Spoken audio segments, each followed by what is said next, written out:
잠언 16장 9절에 이런 말씀이 있습니다. 사람이 마음으로 자기의 길을 계획할지라도 그 걸음을 인도하시는 이는 여호와라고 분명히 말씀하고 있습니다. 우리의 길이 우리가 계획하는 대로 되어지고 우리가 마음먹은 대로 되어진다면 얼마나 좋겠습니까? 그렇지 않습니다. 하나님의 인도, 하나님이 원하시는 것대로 되어지게 되어 있습니다. 그래서 우리가 그 하나님이 원하시는 것에 방향 맞출 수만 있다면 우리가 마음먹은 것이 곧 하나님이 인도해 가시는 길이 될 줄로 믿습니다. 그런 축복을 누리는 여러분 되시기를 주 예수 그리스도 이름으로 축원드립니다. 자, 오늘은 여호수아서 8장 30절부터 35절의 말씀을 보겠습니다. 지금 아이성과의 싸움을 이겼습니다. 그리고 나서 갑자기 에발산으로 가서 제단을 쌓고 또 그 에발산과 그리심산 사이에서 이제 절반 지파를 올려놓고 축복과 저주를 이렇게 낭독하는 일을 합니다. 전쟁하다 말다가 왜 일을 하나 싶을 겁니다.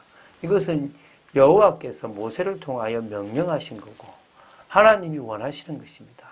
하나님은 이스라엘 백성과 언약을 맺으시고 이스라엘 백성이 말씀 속에 있기를 원하시는 겁니다.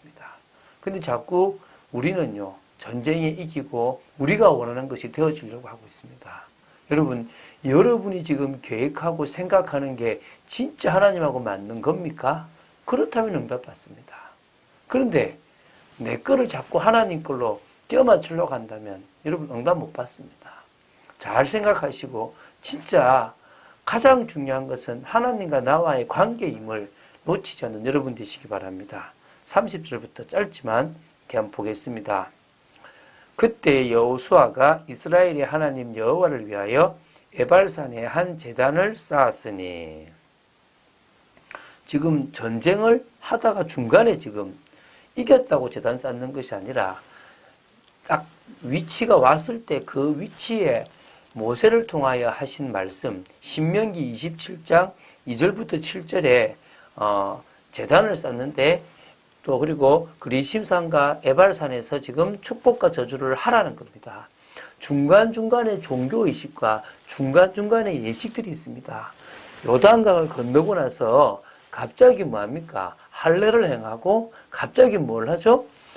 유월절을 지킵니다. 지금도 마찬가지로 전쟁을 이기고 나서 제단을 쌓고 거기서 지금 율법을 낭독하는 일이 벌어집니다. 우리는요, 전쟁 중에 이거 왜 하냐? 다 끝나고 하면 되지라고 생각할 수 있지만 하나님은 다릅니다. 하나님의 방법을 따라갈 때 우리는 승리할 수 있습니다. 전쟁보다 더 중요한 것은 주님이 원하시는 삶을 살아가는 겁니다. 자, 그럼 에발산은 어디냐면 세겜 땅 근처입니다. 나중에 이 세겜 땅에 이제 여호수아가 요셉을 이제 묻고 나서 끝이 나거든요. 어쨌든 이 세겜 땅 근처인데요. 아이성 북쪽으로 한 30km 지점에 떨어져 있는 곳이고 해발은 한 940m로 꽤 높은 산입니다. 이 나뭇잎이 없는 그런 산입니다. 저주받은 산이라서 그렇다 할 수도 있고요. 또 지형학적으로 그린심산에 가려서 햇빛이 거의 들어오지 않기 때문에 나무가 없다라고 볼 수도 있습니다. 이 그리심산은 또 나무가 많습니다. 축복을 받아서 그런지 모르겠지만 이곳에다가 제단을 쌓으라고 했기 때문에 제단을 쌓았는데요. 31절에 보면요. 이는 여호와의 종 모세가 이스라엘 자손을 위하여 명령한 것과 모세 율법책에 기록된 대로 쇠 연장으로 다듬지 아니한 새 돌로 만든 제단이라. 무리가 여호와께 번제물과 화목제물을 그 위에 드렸으며.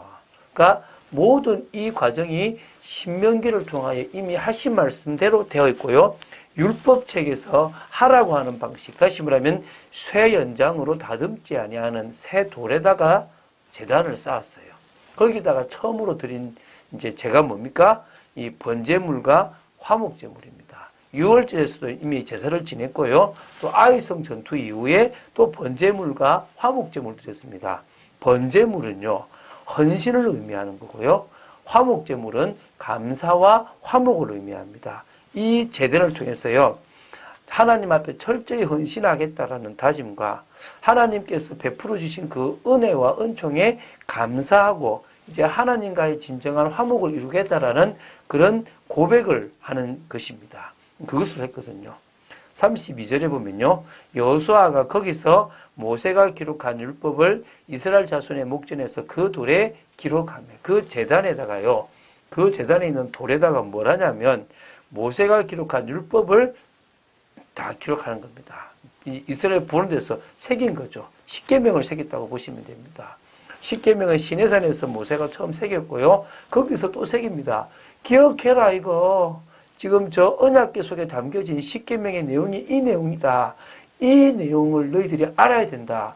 이 가나안 땅에서 가장 중요한 것은 율법을 지켜 우로나 좌로나 치우치 않고 가는 거다. 이제 그 얘기를 지금 하고 있는 겁니다.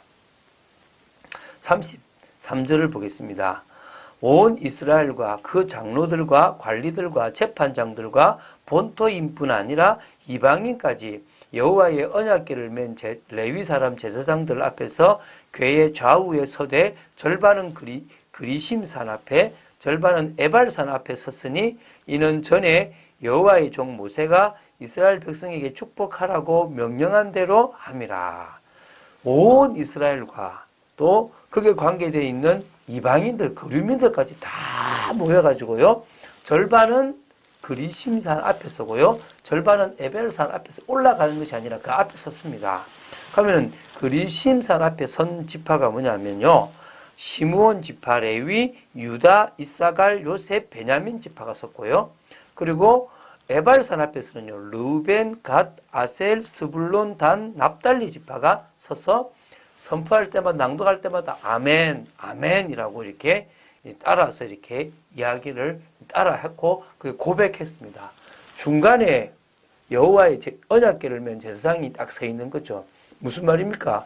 여호와 앞에서 이 12지파, 총 13지파가 다 하나님 앞에 뭐합니까? 약속하는 겁니다. 말씀을 지켜 행하면 복 받겠고 말씀을 어기면 저주를 받겠습니다라고 고백하는 겁니다. 약속하는 시간인 거죠. 그 후에 여호수아가 율법책에 기록된 모든 것대로 축복과 저주하는 율법의 모든 말씀을 낭독하였으니 모세가 명령한 것은 여호수아가 이스라엘 온 회중과 여자들과 아이와 그들 중에 동행하는 거류민들 앞에서 낭독하지 아니한 말이 하나도 없었더라. 이게 중요한 열쇠인 겁니다. 이 가나안 땅에서 하나님이 원하시는 것은 잘 사는 게 아닙니다. 구별되어 살아가는 겁니다. 저 세상 사람들의 가치, 기준, 방법이 아니라 하나님이 원하시는 가치, 기준, 방법대로 살아가는 것입니다. 여러분, 우리가 중요한 게 그런 겁니다. 제가 대학생 때요, 누구를 데려다 주고 이제 교회로 가는 중에 교회차를 몰고 이제 지금 집사님과 청년들 가는데요. 이렇게 공사판에 아주 좋은 나무들이 있는 겁니다. 옆에 있는 한 명이, 야, 저거 가지고 가서 캠프파이어 하면 좋겠다. 가지고 갈까? 막 이런 얘기가 나왔습니다. 근데 집사님이 그런 말씀 하셨습니다. 성경책을 보려고 초를 훔치는 것이 하나님 보시기에 맞는 거냐, 틀린 거냐? 틀린 거죠. 성경책을 보는 것이 합당하다면 성경책을 보기 위해서 우리가 이렇게 밝게 하는 것도 역시 합당한 방법으로 해야 되는 것이 당연한 것 아닙니까? 우리는요, 세상 방법으로 살아가는 사람들이 아닙니다. 하나님이 원하시는 방법대로 살아가는 겁니다. 하나님이 원하시는 것은 성령이 역사하고 흑암이 무너지는 하나님의 나라가 임하는 것입니다. 세상을 정복해서 하나님이 원하시는 그 나라를 이루는데요. 믿음으로 시작한 사람이 끝까지 믿음으로 죽을 때까지 영원토록 믿음으로 나아가는 겁니다. 그게 무엇입니까? 그리스도 안에, 말씀 안에, 언약 안에 있는 겁니다. 사단은요, 우리 생각에, 우리 계획이 원하는 겁니다. 지금 여호수아가 전쟁을 쭉 해나가면서 그대로 하나님이 원하시는 걸 지켜갑니다. 순종하는 거죠. 하나님은 이것을 원하시는 겁니다. 우리가 해야 될 것이 뭐라고요? 순종인 겁니다. 하나님 말씀에 순종하는 겁니다. 그 순종은요, 믿음으로 나아가고 성령께 나를 드리는 겁니다. 그래서요, 나를 향한 도전을 오늘도 시작하는 겁니다. 주님이 우리를 택했지 우리가 주님을 택한 것이 아닙니다. 사람들은 성공, 공부, 자신의 인생을 향해서 달려가지만 주님은 택하신 우리가 복음 안에서 영적 서밋의 자리, 가장 하나님과 통하는 자리에 있기를 원하시는 겁니다. 그래서 우리를 통하여 정말 전문가, 산업과 심지어 문화까지 바꾸기를 원하시는 겁니다. 제가 이번에 화요일에 신과 함께라는 영화를 봤습니다. 참 재미있더라고요. 참 잘 만들었더라고요. 제가 볼 때 저는 수준이 낮아서 모르겠는데 사람들이 열광할 만해요. 참 가슴 아팠어요. 왜? 그 사상이 윤회고 환생입니다. 그 속에 지금 푹 빠져 있는 거고 사람들. 그러면 뭘 거부하겠습니까? 복음을 거부하는 겁니다. 사단이 그렇게 문화를 만들어 갑니다. 최고의 기능을 가지고요. 그런데 우리는 아무것도 못하고 있습니다. 기도했습니다. 하나님, 영적 서밋의 자리에 가서 저런 현장을 바꾸게 하여 주시옵소서. 그래서 말씀 붙잡고 나아가는 사람이 어떻게 복을 받고 있는지를 보여주기를 원한다고. 여러분 정말 그런 축복이 인생되어지기를 주 예수 그리스도 이름으로 축원드립니다. 주는 그리스도시요 살아계신 하나님의 아들이심을 고백합니다. 진정으로 말씀 따라가기를 원합니다. 하나님의 뜻과 계획을 이루가기를 원합니다. 저희들이 잘하고 정말 돈 벌어서 하나님께 영광 돌리는 것보다 말씀 따라가고 하나님의 은혜 속에 있는 것이 더 중요함을 고백합니다. 저희들이 늘 우리 자신을 향한 도전 속에 있기를 원하며 하나님이 원하시는 하나님의 나라를 이루는 축복 속에 있기를 간절히 소원합니다. 주 예수 그리스도 이름으로 기도드립니다. 아멘.